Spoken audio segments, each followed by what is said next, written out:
project or a way to gain financial freedom by picking up a trade in which I could be creative, I could be in an intimate setting, I could control my own schedule, I could be artistic, and I could also make an impact on women. So it wasn't that my passion is doing lashes, but that I could be able indirectly to bring my passion through this craft. And also, the money that I made standing there 12 hours as a hostess, I could make on 1 to 2 people. You know, I could gain my freedom back. And I don't know, maybe actually start a dance career, an acting career. But I ended up loving it. So I started Mindful Minx in that apartment with the 2 roommates. And when I tell you, I was thriving. Now, I split rent between 3 people. So the money that I was making, I was up, baby. I was up. And not only was I up, I turned out to be a fire lash tech. I literally turned out to be such an artist. I cared about people's eyes. I lashed with integrity. I was so creative. I was not a one-size-fits-all lash tech. I literally could customize sets to people's eyes and do all of these different textures and shapes. It was amazing.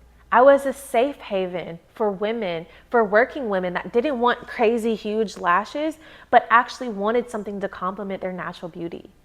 So I became this authority almost immediately in this field. I had amazing clients, people that became my best friends. But it surprised me how good I was at doing lashes. But then again, anything that I focus on, I'm really good at. Like how intimate of a setting that is to just sit there, listen to soothing music, and just do lashes.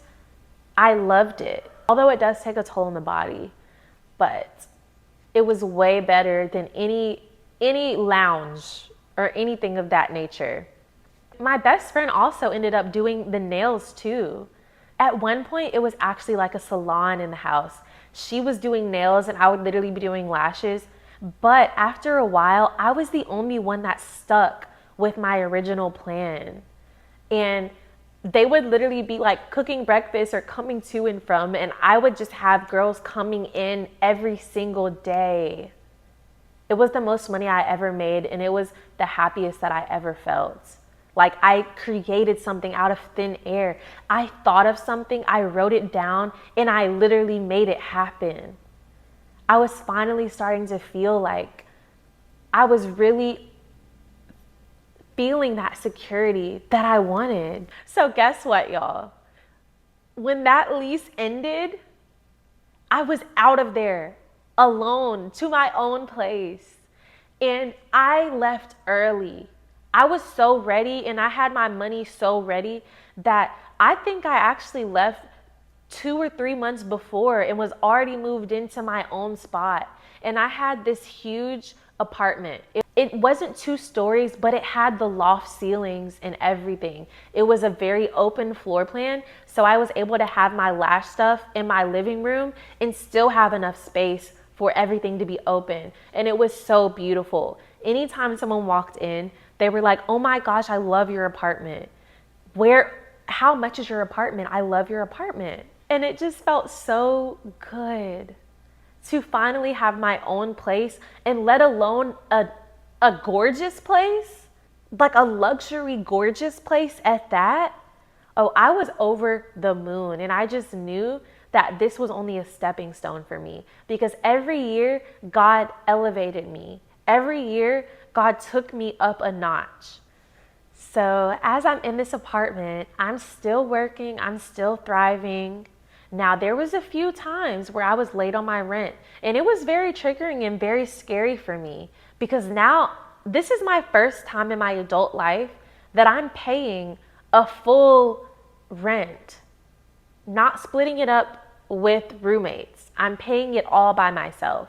So even being 3 days late was like very triggering, very traumatizing for me, because it made me feel like a failure, or made me feel like I wasn't doing, made me feel very unsafe or very unsecure to be late, or to not have all of the money at the time I was supposed to.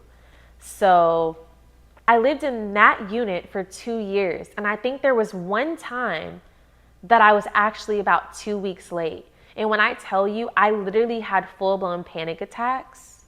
Like, I literally had full-blown panic attacks. Literally. I think the second year I lived there, me and my boyfriend, we had switched cars for one weekend for whatever reason. And I was so stressed trying to balance my rent, his birthday, all these things. I'm shopping for his birthday and so stressed about money that on my way home, my heart is beating out of my chest and I get in a wreck. It was my fault too. I wrecked his car because I was stressed about the money that I had just spent on him. Like, talk about crashing out. Poor girl. Like, I literally would dry heave and be bawling and like praying to God. And I still made it happen. And even when I would be 1 or 2 or 3 days late, God always had me. I always ended up paying it. So I knew one thing in my mind. I may not have it right this second, but I will always get it. And also during this time that I lived in that apartment, I had got certified as a spiritual life coach. So I've been talking a lot about my story in a more situational way, but it's important for you guys to know that my personality trait changed from dancer to spiritualista. It's honestly kind of sad that I completely replaced dance, arts, entertainment with spirituality, because so much of my life was adversity up until this point and transmuting stuff that I made healing my identity, and I wanted to help everyone heal, and I wanted to heal, and that was it. Like, I had counted myself out for being a dancer or any of that stuff because I was so far from it. I was so far from being able to even do it or access it outside of maybe taking a class here and there, that I just was like, okay, well, maybe that's not my purpose.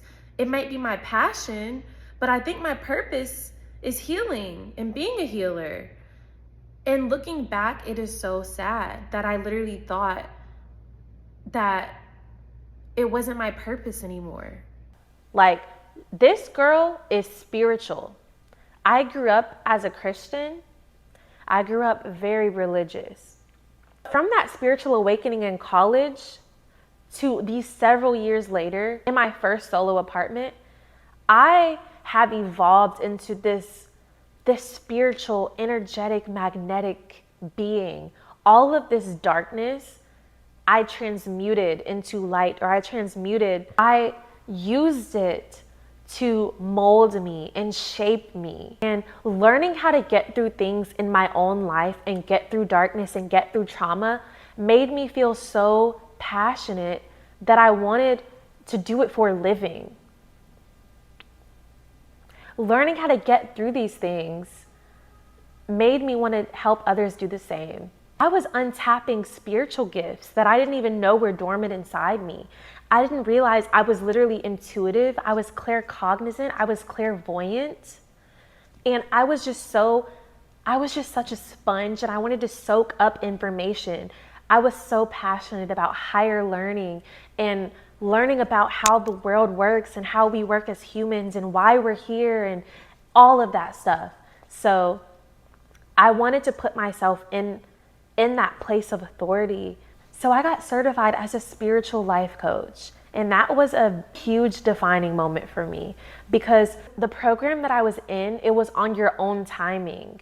And I actually had finished it. And that was huge for me, to finish something, not because it was a fire under my ass and I had to, but because I wanted it. So that was huge. Fast forward 2 years into my first solo apartment, and I am booked and busy. My lease was ending and I was ready to move on. I was ready for a bigger and better spot. I was ready for sunlight. I had yet to live anywhere where I had direct sunlight. I just didn't have that luck yet. I was just ready for more. So I was making more money, so I just wanted more.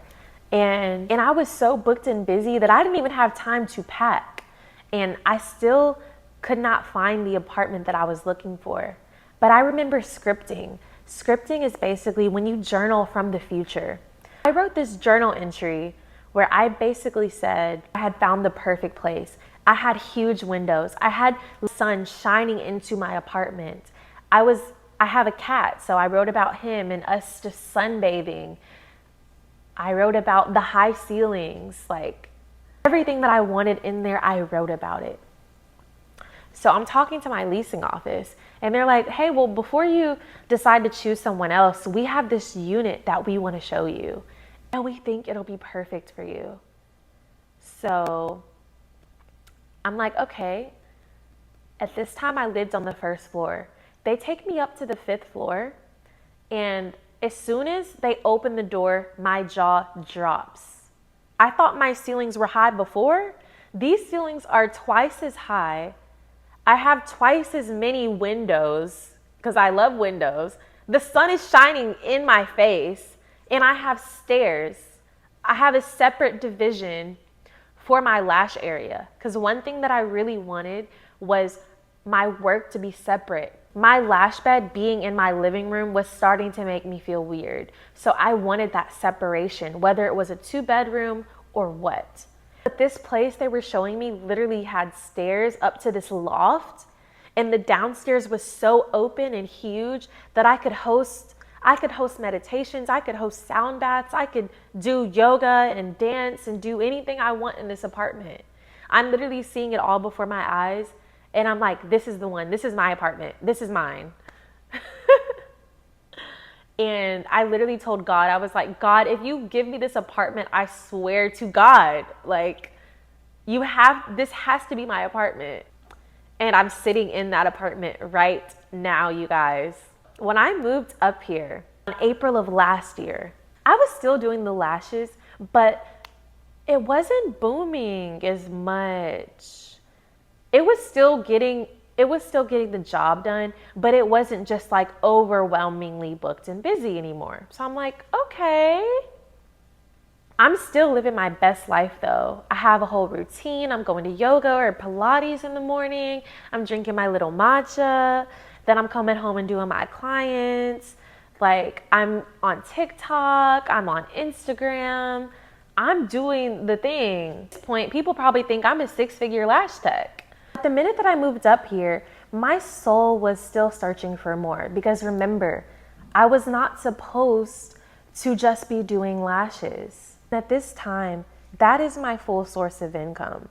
Even though I have this intuitive ability to give guidance, even though I have this heart and passion for helping people, I was doing that still indirectly through the lashes, but I just needed more fulfillment.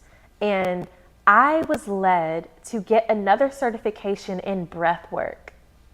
Now, when you think of breath work, you probably think, okay, it's just teaching people how to breathe, or maybe breathing as a form of therapy. And you're right. But what I did not know, how catastrophic it can actually be. So our breath is our life force energy. It's literally what animates all living things. But we breathe subconsciously. So when you actually consciously start to breathe, you put yourself into an altered state of consciousness when you breathe in these different rhythms and patterns. And when you do that, all of your deepest, darkest fears can come up. Memories from before you were born, or while you were being born, or while you were a baby, things from your childhood that you forgot, all types of things start to come to the surface to be worked through and felt in real time. Basically, anything that you've anything that you've brushed under the rug, basically the breath literally reaches down and pulls it up and flushes it out. And I love that type of stuff. What I tell you, I'm not afraid of the dark, baby. I want to cleanse myself. So the minute I found out that you could scream and cry and shake and do all that stuff just by breathing, I wanted a piece of that pie. So I used my credit card, my big credit card. I only had 2 credit cards, a $500 and a $9,000. I think the course was about, $4K. And I had already used a lot of money to help me move up here. Anyways, I wanted a piece of that pie, honey, because I like to heal. I like to feel. So my birthday was coming up. My 25th birthday is July 5th. So July 5th last year, instead of using my credit card to go on a vacation and flex and really just enjoy myself in another country or somewhere else, I decided to invest in my education. I wanted to transition out of the lashing and combine that with my life coaching and my intuitive guidance and really get into my real work. I did not know it was gonna flip my life upside down. So I'm now enrolled in school. I'm a student again. I literally was so excited to go to Target and get my notebooks and my pens because I love to learn. You couldn't shut me up about this breath work. So before you even get into the process of using breath work as a therapy to help others heal, you have to go through a whole initiation yourself. So the curriculum is designed for you to go through a whole dark night of the soul through the breath work before you can even start to do it on people. Are you getting me? So as if I needed another dark night of the soul, huh? Well, that's exactly what I signed up for, baby. I signed up to have all my shadows and all my demons come up and eat me alive until I loved on them enough for them to turn into something else. And the crazy thing is, doing this breath work on myself, when the things come up inside of you, it's crazy how it works. It also tests you on the outside. We already know I have this huge security wound, and I have childhood wounds, and I have a hyper independence wound. So baby, best believe all of that was about to get tested. Another incident that happened in the apartment before this one. So this narcissistic stepfather that I told y'all about in the beginning, yeah, well, we had a pretty interesting relationship. He may not have been perfect, but he was there until he wasn't. And this was my dad since I was 3 years old. There are many things that he had done in the past to me that warranted me to completely cut ties with him or warranted me to have his ass in jail. But because of my heart and the kind of heart that I saw my mother have grow up with, I'm like, family is family. Like, we're not perfect, but we're all that each other has. So I allowed this man to be my dad throughout my entire life until the point where he ended up disowning me. So it's one thing to cope with having a toxic father. It's a whole nother thing to cope with the toxic father abandoning you when you should have abandoned him. So then everything that I ever brushed under the rug or anything that I bypassed in the name of family, now all of that whole Pandora's box is now wide open. All those Band-Aids are getting ripped off as fresh new wounds. I don't have a dad. Now I have daddy issues. So the first thing that happened was God wanted to sit me down. I get ready to go out one night. I go downstairs in the parking deck to my car, and it's broken into. Like, it's a Hyundai, so somebody hacked it basically to try to hotwire it and drive off, but they failed. So my ignition, where you turn the key, it was gone. The hole wasn't even there anymore. So I'm parked. And like I said, my business isn't flourishing as much anymore, and my overhead is higher. So I don't have much money for emergencies. If anything, I spent that on the breathwork course. So I don't have any money to get my car fixed. So it sits there, and now I'm immobile. Not only am I starting to have to face my demons and face my darkness, as if I already wasn't doing that enough in finding security and finding a home, I had to face this within myself. I had to close my eyes and breathe and face these things within myself. And then had less money to distract myself with, and I didn't even have a car to go escape with. I already work from home, So there's nowhere that I ever have to be. I have to create things for myself to go and do. And I started to feel stuck. I started to feel like things were unfair. I started to feel parked. And I sat in this apartment and I faced my demons. If you're already pretty spiritual or into self-help, you're pretty aware of your traumas, your problem areas, or your fears, or your reservations, right? Well, the breath work completely blindsides you. The first thing that came up for me was something I didn't even remember or realize bothered me. The first vision that came to me in that state was me as a child with my younger sister. Me and my sister were younger. We would get home from school, we would be by ourselves. But our childhood dog, it was a German Shepherd. He had some issues and he ended up attacking my sister while we were home alone. And I remember not doing anything about it. I remember actually running up the stairs. And I didn't realize that I carried that shame with me, and also probably felt like that's why my sister never respected me or never thought of me as a bigger sister. So that's just one example. We can get into that another time. Another example is the breathwork completely shattered my hyper independence trope. The whole story of me gaining my independence, because let's not forget, over this trek, this trajectory, I've mostly been isolated.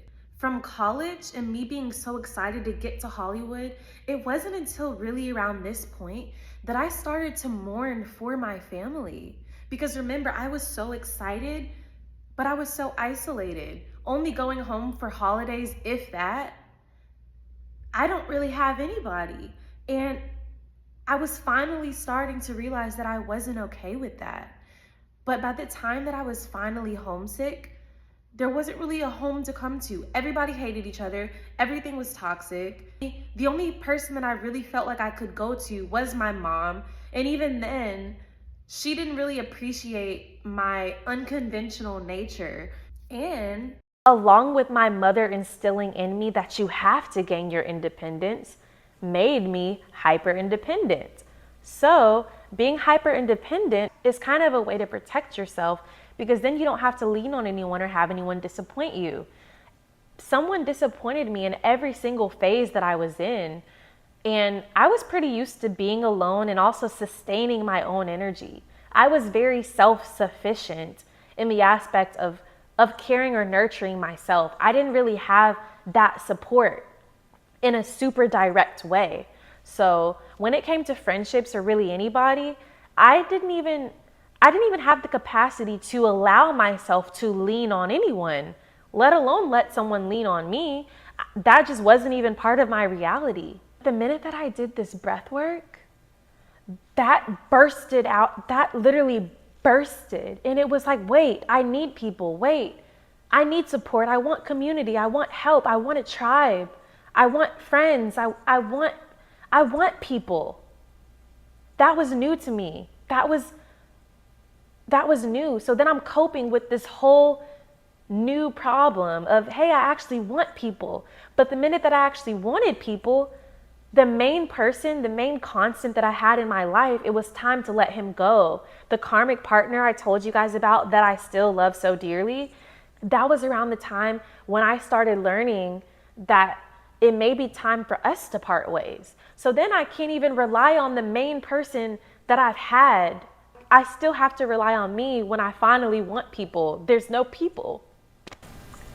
There's so many things that I learned, and we can save that for future episodes. But the last thing that I will tell you guys about is that in spirituality, a lot of people talk about love and light, right?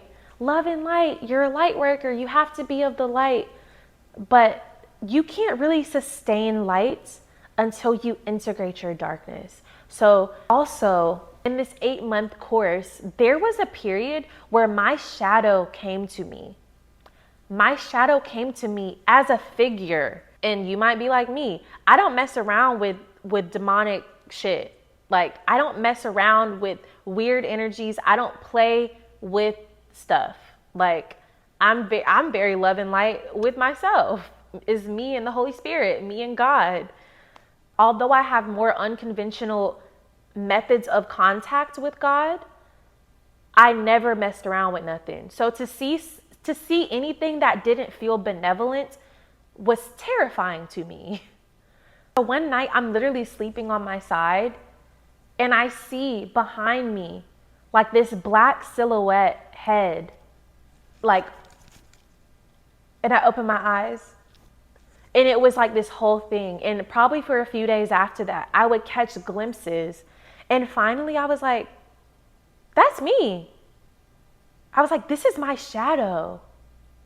I was like, this is my shadow. And I had to love her. It wasn't about, she didn't want to be fixed. She didn't want anyone to be afraid of her. She wanted to be loved.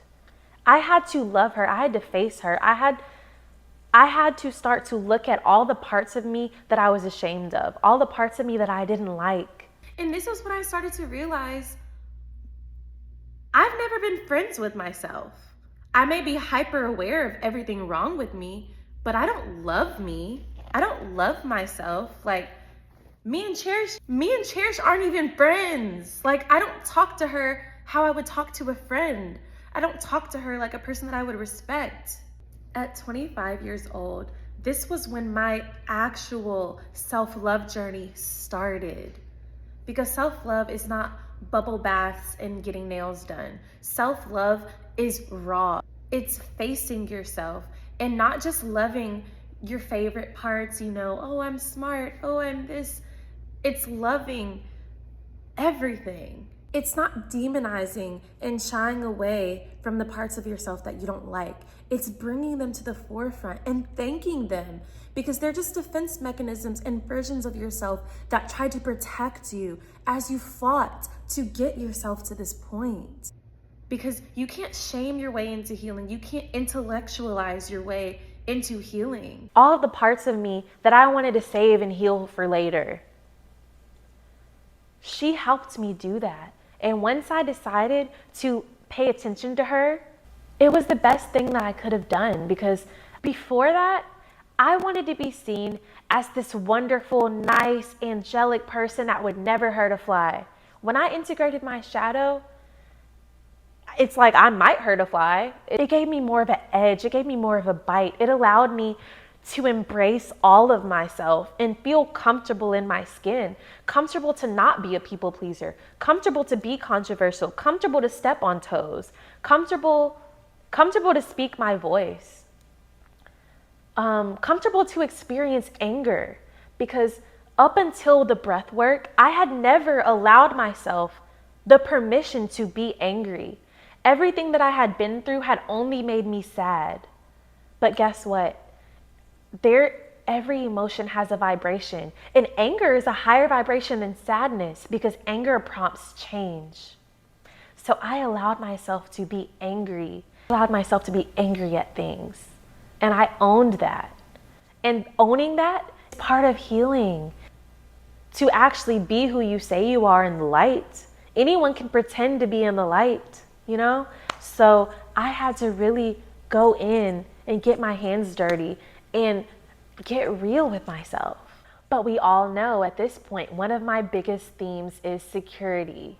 So at this point, not having a car, not having a whole lot of expendable money, still late on rent here and there, but paying it, I was like, I still don't have a savings.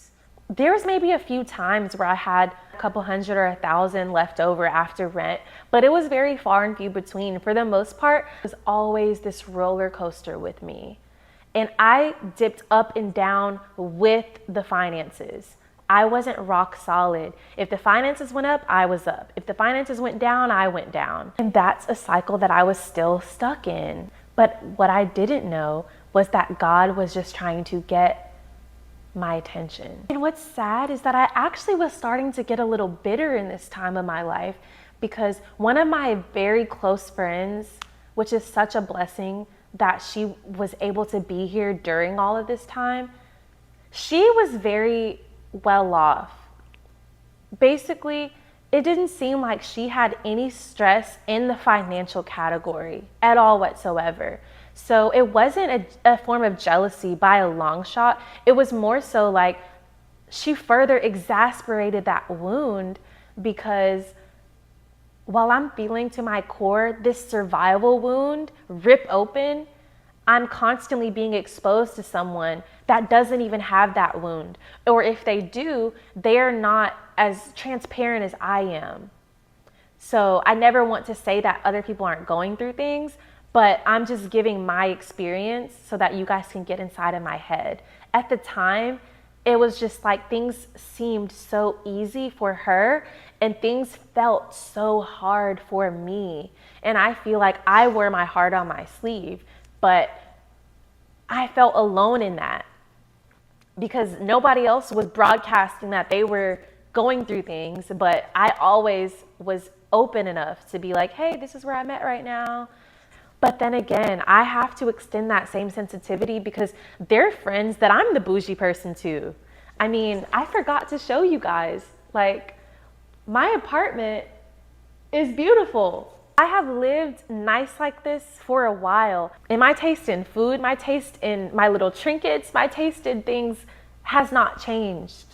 So I'm sure there are people that look at me the same way and have that same trigger. It's not a jealousy, it's just a, why can't I feel that way? Or why can't I do that?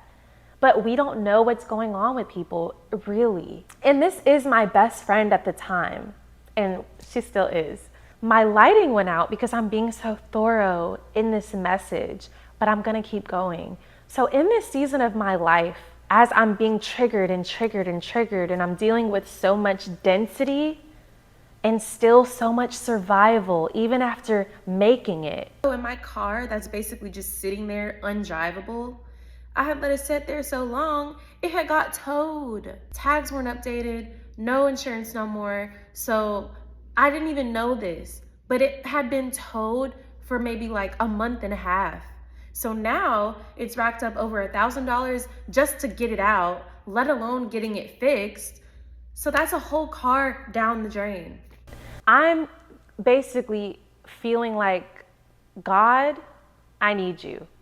Remember, I don't claim myself as religious anymore, but I'm starting to feel like, God, I need you. And I'm also feeling like I've never fasted in my adult life.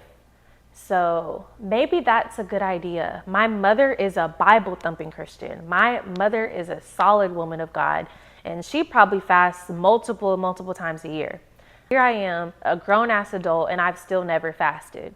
So I'm having these types of thoughts in my mind. And here it comes, March 6th, I finally finished my breathwork course. So that's my one high. But on the other end, I'm in constant survival mode, struggling to pay for this apartment.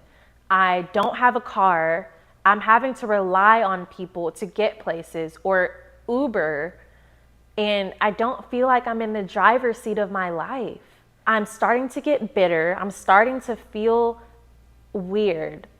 And God grabbed me out of that real quick. So me and my best friend, we're sitting at one of my go-to spots and we're talking to one of our other friends. And he basically tells us that it's time for Ramadan. And Ramadan is a Muslim holiday. It is a period of fasting, a period of devotion and reliance on God.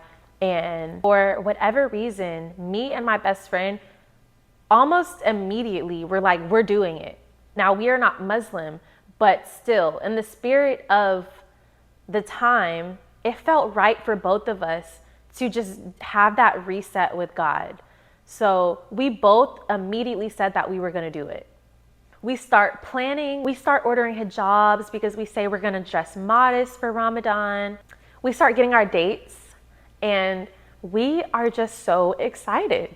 And when I tell you, the minute, I would say the first day that I fasted, the first day of Ramadan, God literally met to me like wide open, like open arms, like just gave me such tenderness and love that I tell you I have not felt since college. which that is almost 9 years ago. In college, I was still devoutly Christian. Like, I remember I didn't have my spiritual awakening yet. So this was my Bible. This was my Bible in college that I would read every night. The way that I started with my intuition was remember I was depressed. So I would be like, God, I'm just going to close my eyes and go to a page. And whatever I would turn to, literally like a 9-year-old paper towel, whatever I would turn to, I would read it and it would be exactly what I needed to hear at the time. That has always been a way that God has spoken to me. I can do it with any book. That's why I do it with cards now. It's literally God. I don't care what anybody says. It is the Holy Spirit talking to me. It has started that way since day one. I can do it with the coloring book. I can do it with any random book. God will literally speak to me exactly what I need. That's just one of our things. And I don't expect everyone to understand that, but that's one of our things. When I used to read the Bible like that, I would get this joy in my heart, this warmth that I haven't felt since.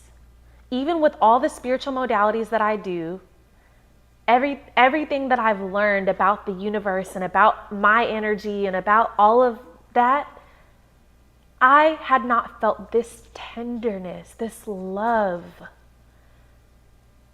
since I used to read my Bible in college. So this first morning of fasting, because anyone knows with Ramadan, you have to wake up at the crack of dawn, actually before the sun even rises, to eat breakfast and pray.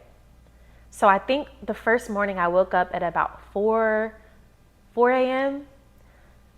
and I prayed. But one thing about me, I struggle a little bit with speaking. I'm a much better writer. So I started writing these prayers, these love letters to God every morning.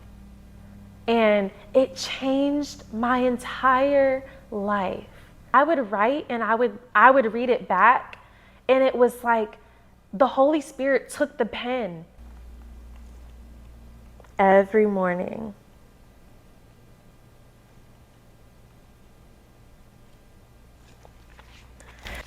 Oh, okay, I'm gonna read you guys day 3. Thank you, Jesus. And now I call Jesus Yeshua now, because that is how he came to me. Hebrew is the most powerful language, but I'm gonna read it how I wrote it. Thank you, Jesus, for being with me, nourishing my mind, body, and spirit as I sleep, and for waking me up early this morning to praise and honor you. Thank you for teaching me to live above my circumstances, that I am not my worldly emotions that ebb and flow with this world. I am my spirit, which is unshakable because I am made in your image.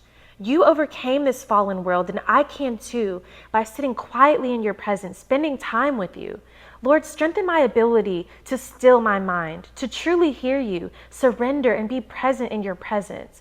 Attune all my senses to you, God. Help me to detach from the trivial things of this world and to keep my eyes on you in celebration, because I am at the mercy of your will on my life. I trust you to unfold things in your divine timing. I trust that I am right where I am supposed to be. There are only blessings, never mistakes. Thank you for continuing to show me life through your eyes, Lord.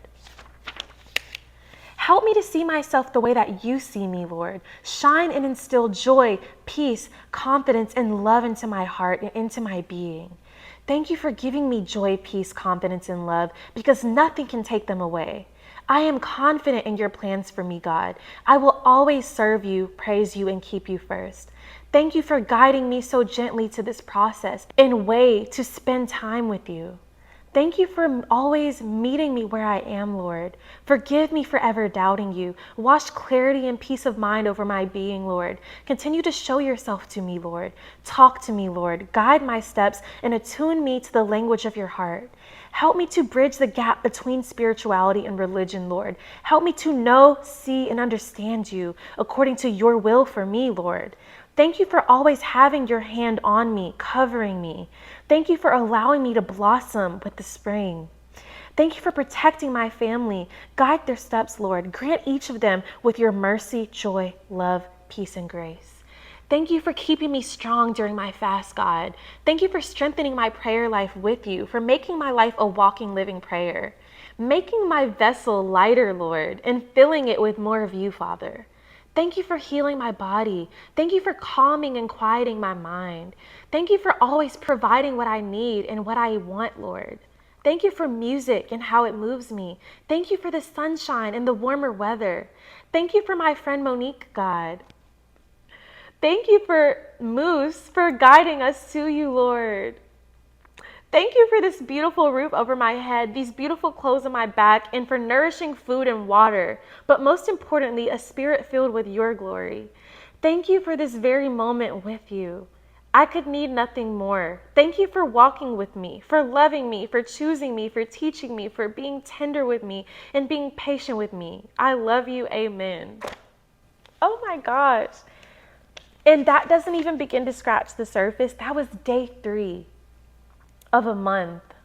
When I tell you that Ramadan was the best thing that could have ever happened to me, the way that God was just so tender with me and so gentle with me. The first thing that God showed me was that I was doing everything alone. This entire survival mode, I was doing everything by myself. I was trying to heal myself by myself in the breath work. I was trying to gain my independence by myself. Never once did I allow myself to lean on God. I think what drove me away from religion was that it wasn't self-sufficient. It was just about praying things away, and it wasn't about actually getting your hands dirty and healing yourself. But somewhere along the way, I let it get so left field, I missed the mark. So God was just trying to reel me back into the middle. God was like, hey, the stuff you learned is true. You didn't do anything wrong, but you're forgetting to plug into the source. You gotta plug into the wall, babe. That stuff don't work unless you plugged into the wall. That I forgot that I could depend on God at all or rely on God at all. It was crazy. And I had that epiphany during the fast.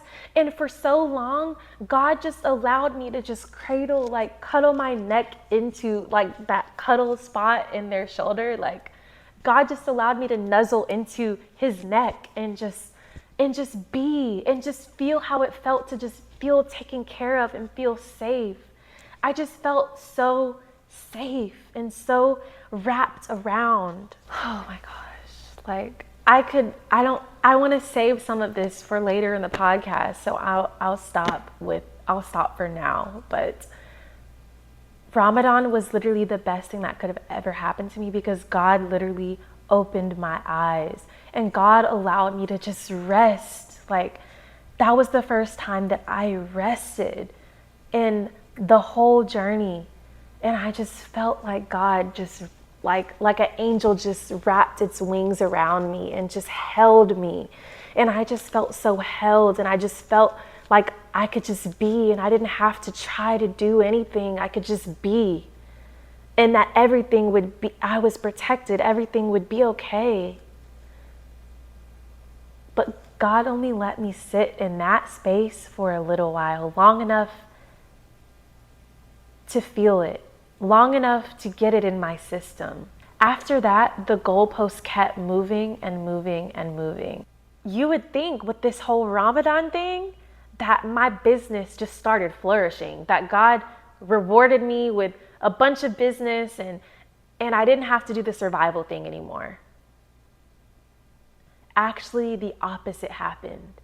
I would say the whole month of Ramadan was my lowest grossing month of my entire 4-year-long career. The month of Ramadan, I probably made just a couple $100s off of my business. But yet I had the most joy that I had ever had in the entire trajectory of the journey. My heart was full and I felt protected. I felt so safe even still. But that joy eventually turned into fear because it lingered for so long. I'm like, God, that was real cute. That was a nice lesson, but I need to pay my rent. We're a month late.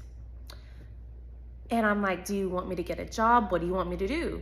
And God is like, no, I want you to sit down. I want you to sit in this apartment, and I want you to trust me, and I want you to surrender to me, and I want you to do exactly as I say. I parked you for a reason. Because at this point, if God tells me to jump, I'm saying how high, because it's like, you put me in this deep shit. I need you to tell me how to get out of it. Play by play. And the first thing that God told me to do, go take a dance class, Cherish.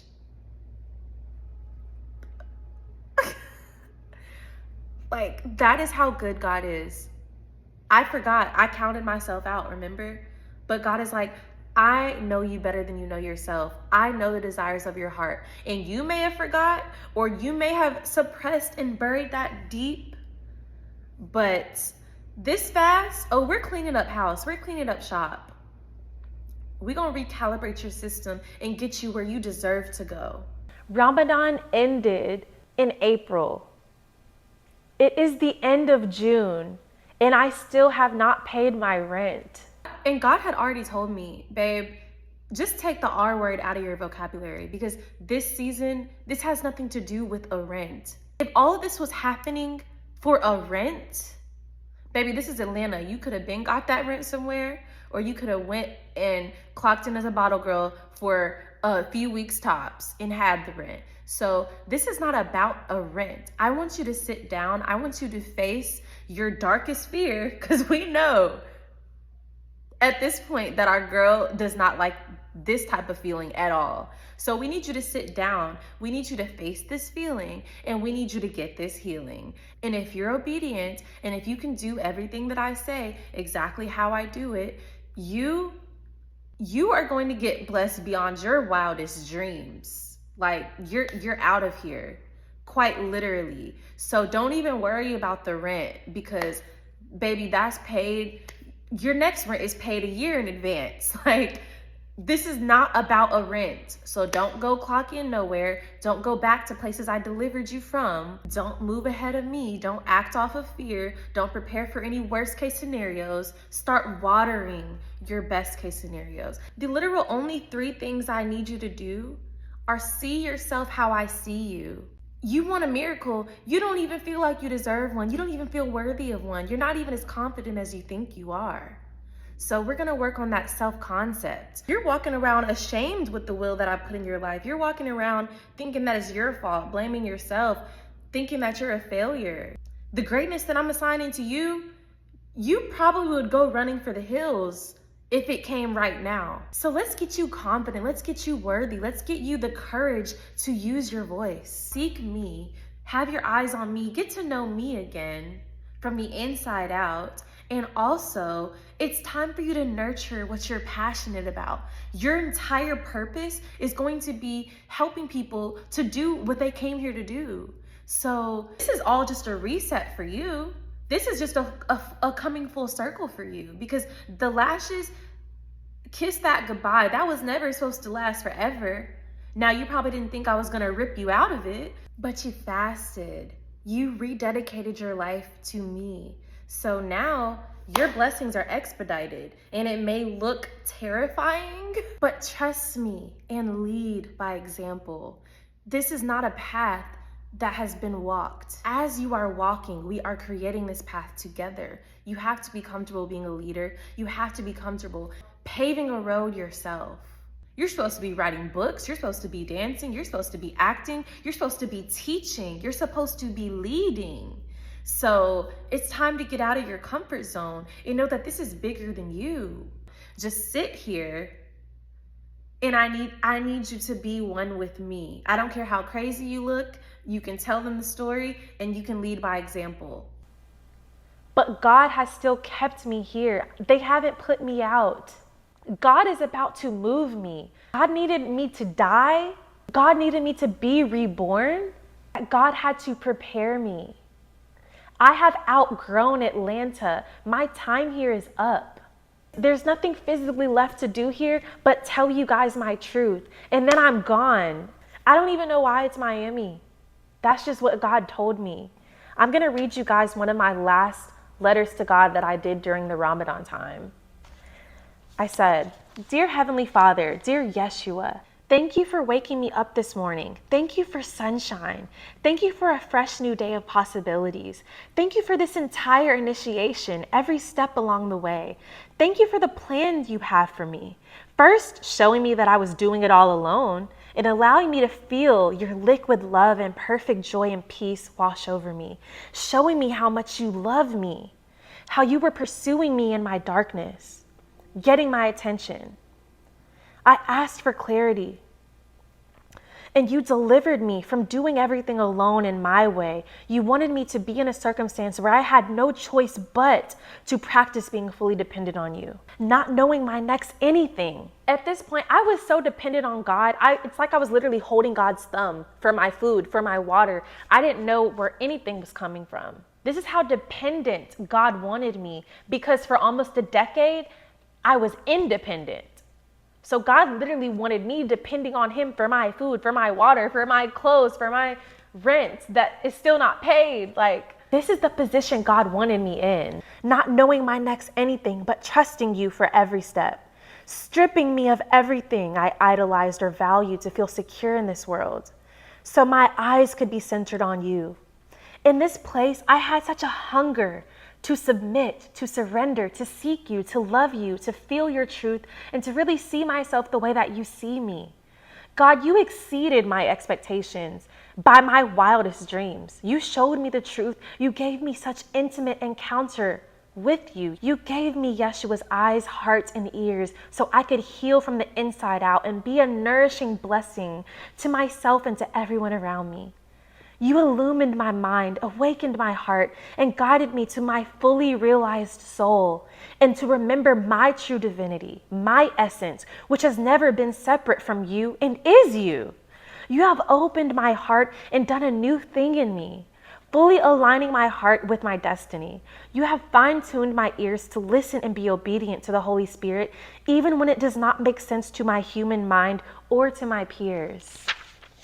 God, you had me writing these love letters to you for months, then told me to start writing my last training manuals. That turned into me writing my first book of all the things I've learned. Writing in your presence has healed me and been my loving companion. After so much writing, learning, calculating, and expressing on paper, I finally had the authentic and real courage and confidence to ask and commit to really let go of my old self, my old ways, my old tendencies, my old self-talk, my old inner critic, my old self-doubt, my old lack of faith, my old anxiety, my old freeze mode and fatigue and procrastination and paralyzation, my old intimidation of taking action, my old fear and insecurity and low self-esteem. I no longer wanted to be at war with my old self. In this new cherish that you have created and rebirthed in your image, now that I know your truths and I know your promises to me and I know who I am and whose I am really ready for it to be my new reality with nothing to hold me back. And Lord, once I made that decision, you made the visions more real. You made it clear where I am heading and that I am more than deserving. So I didn't even want to keep speaking on or gaining sympathy for my old life and my old identity or karmic loops and themes. I was ready to let go and fully receive, Lord. So here we are to the final phase where I am to finish strong. I may be tired as if I've already arrived, but the story is not over. God, now that you have cleansed me, equipped me fully with the loving armor of your truth, and showed me my worth through you and how to blindly depend on you and trust you, it is now time to be like you. It is now time for me to take authority and take my power back and to be in control of my destiny.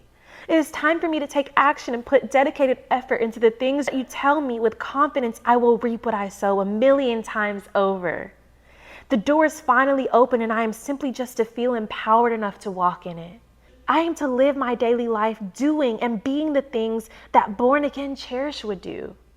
No reservations, just radical alignment and enjoyment.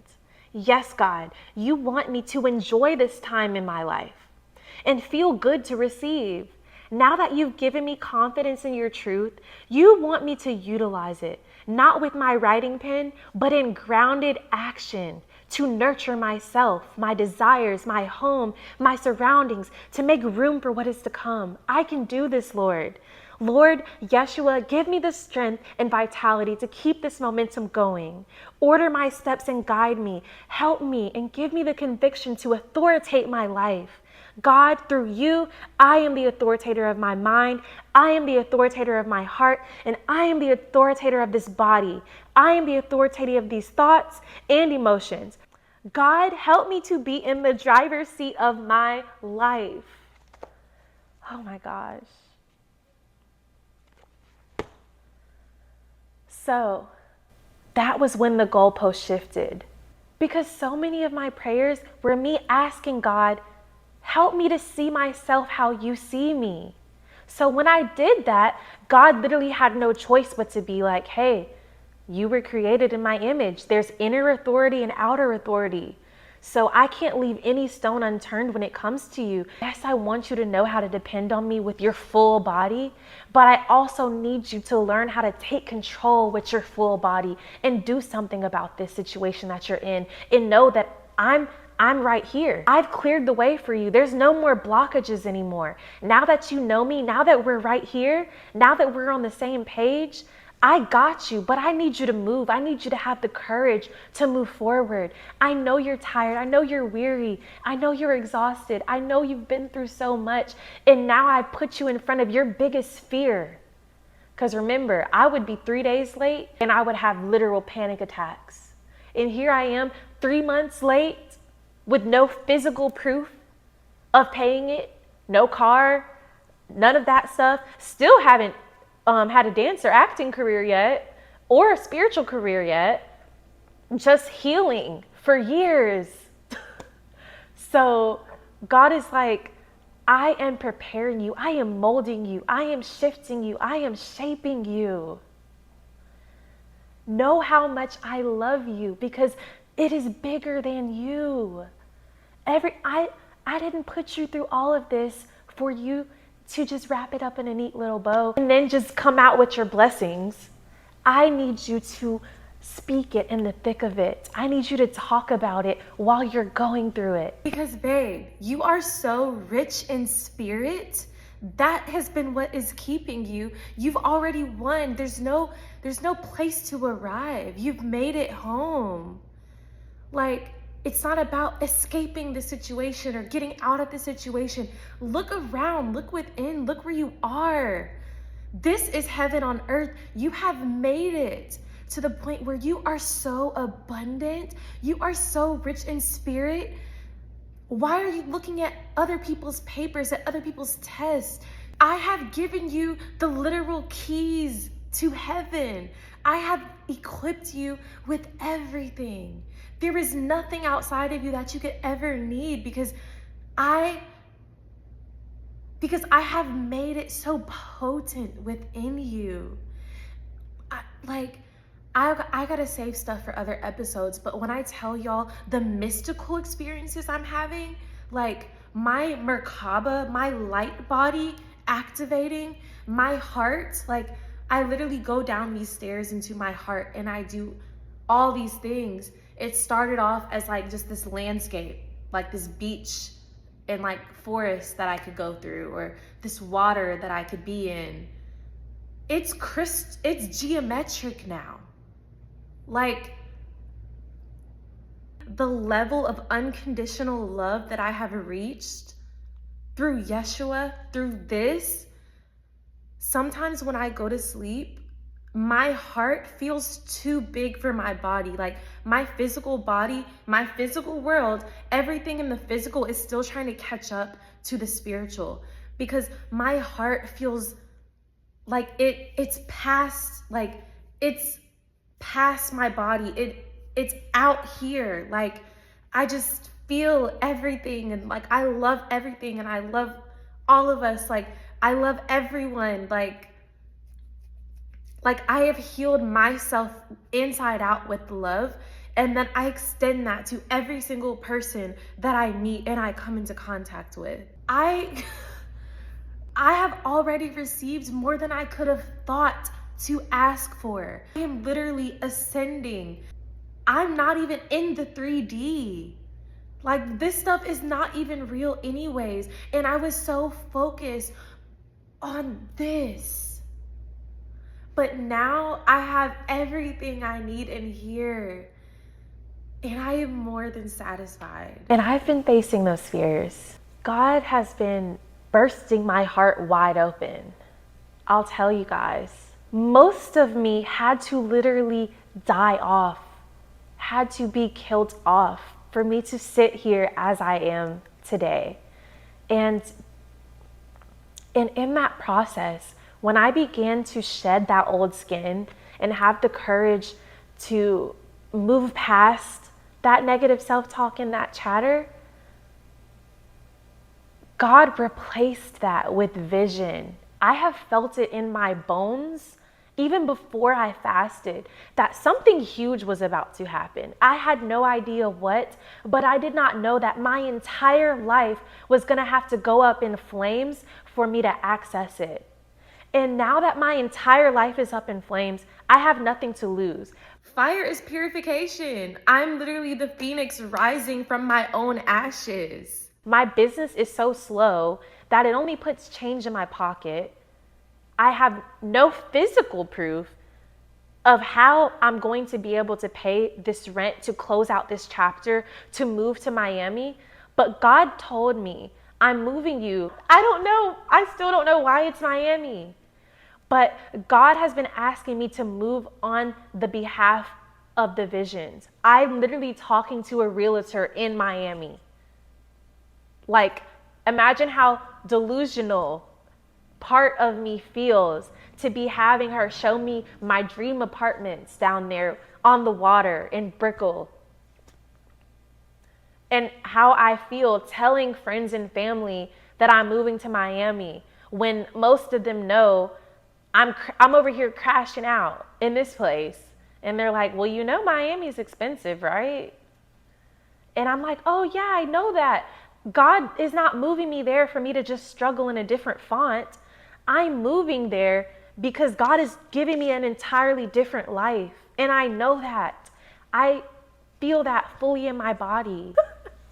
And I know it sounds crazy, but a huge piece of me even telling you guys this story is because aside from motivation and aside from the fact that the biggest things in your life that feel like they're sent to break you are the things that are building you into the person that's going to live out your destiny.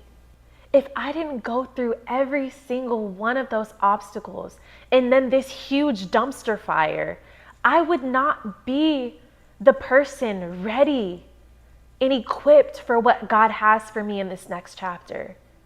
It would have been virtually impossible because I didn't believe in myself the way that I thought I did. I didn't think I was deserving of what God has for me. I didn't feel deserving of it yet. I didn't feel like I had earned that. I felt like a failure. I'm sitting here in an apartment that I can't even afford. And I'm feeling like an imposter.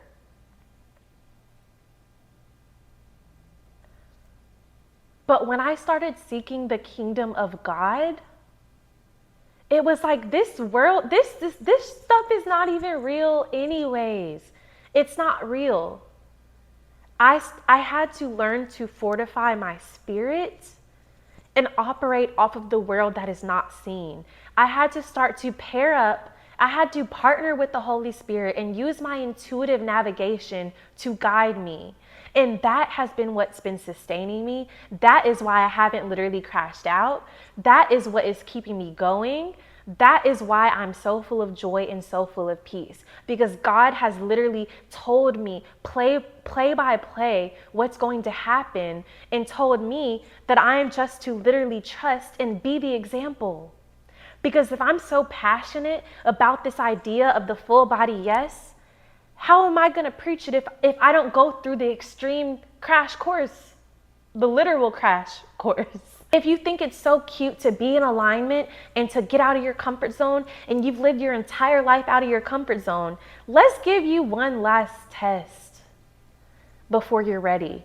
And this, not to say my life will be perfect from here, but I will tell you guys right here, right now, in the most humble way, this changes everything. This changes everything. I don't know exactly where I'm headed, but I know it is huge. I know it is global. And I finally feel ready. I finally feel prepared, only because of everything that I thought was sent to destroy me or humiliate me. It was turning all of those things into something beautiful, the alchemy, the transmutation of that. And I'll also tell you what it was. This may be controversial, but like I told you guys, when I asked God, help me to see myself how you see me, God answers prayers. God showed me we are not separate. There's nothing that separates us. Only a small fraction of us comes to earth. But in our essence, our higher self, our source self, is that perfect essence that is aligned with God, with Christ consciousness. That is our pure self. So a lot of what Yeshua taught me was that he's my brother. We are family. We're a team. He doesn't want to be exalted. He wants us to be like him. He wants us to rise to the occasion and be teachers and be leaders. And he wants us to ascend the same way that he did. I would love for you to keep an open mind, and I would love to talk more about that on my podcast, as well as reincarnation and all these other things, because these are things that I've experienced firsthand. It's one thing to be delusional and just attach yourself to concepts that sound cute, but these are all things that I have had firsthand encounters with. For instance, I had such an irrational fear of speaking my truth today. In a past life, I was decapitated with a sword. So no wonder my throat was so afraid of speaking. I have to do that. I had to move past that. I had to change things up. I can't hide anymore. I am meant to be seen. I'm meant to share my story. I'm meant to help other people share their stories. And I'm meant to be a catalyst for truth. And I now finally feel empowered enough to do that. And I hope that you guys feel the same. I can't wait for my next episode. I can't wait to update you guys. I hope I'm not leaving anything out, but I know I've already kept you guys for so long. Oh my gosh, I'm so grateful. I want to thank God first and foremost. I want to thank Yeshua, my brother. I want to thank my mother that has supported me this entire path and has not made me feel crazy, because we're on the same page. I want to thank my sister, who I adore so much, and I hope that really soon I'll be able to be closer with you. I want to thank my stepdad.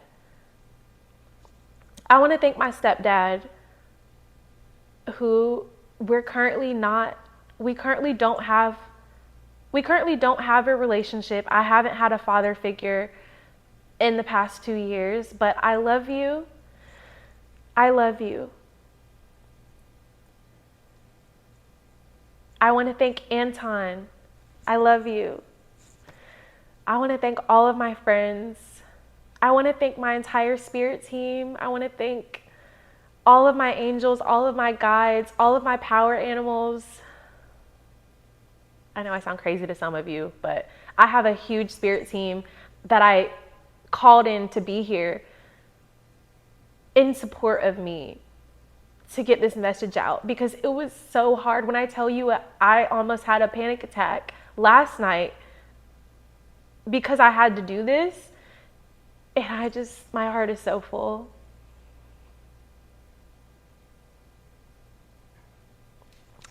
My heart is so full. I cannot wait to update you guys, but I know that it is my full body yes, that I am meant for greatness. And I'm so proud of myself for being fearless today. And I cannot wait to start this podcast. It's honestly crazy thinking about, because I wanted to start this podcast with all my ducks in a row. I wanted the cover photo for the podcast to be me in the ocean in a dress at sunset. As you can see, I love sunsets and stuff. And obviously, I'm not even in a state that has water yet. Like, there's so many things that I wanted to be perfect, but God is like, you have to move. You have to move first. Don't worry, you're gonna get everything that you want, but I need you to put yourself out there. I need you to be yourself, but be seen being yourself. I love you guys so much. I'll see you on the next episode.